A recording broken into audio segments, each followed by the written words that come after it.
Hello' everyone, আজি লৈ আহিছোঁ উৰহি আৰু মাছৰ এটা কাৰী ৰেচিপি। ইয়াৰ মাছখিনি মই এতিয়া ফ্ৰাই কৰি ল'ম। উৰহি সচৰাচৰ আমি সকলোৱে ভাজি খাওঁ। আজি মই এটা কাৰী বনোৱাৰ ৰেচিপি দেখুৱাম।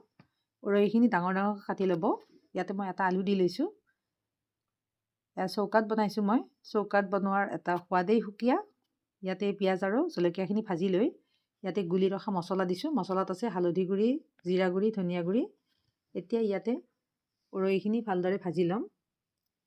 উৰহিৰ পানীটো যেতিয়া শুকাই যাব তেতিয়া মই ইয়াতে জোখমতে পানীটো দি ল'ম।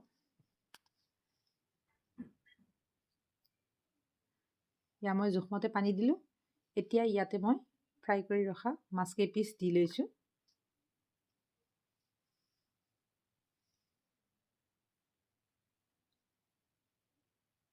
এতিয়া ইয়াতে এমুঠি ধনিয়া পাত দিছোঁ। ঢাকোন লগাই 10 মিনিট সিজিবলৈ দিছোঁ। ইয়াৰ ৰেডি। এতিয়া মই আটাইখিনি এটা চৰিয়াত উলিয়াই ল'লোঁ। ইয়াৰ ৰেডি।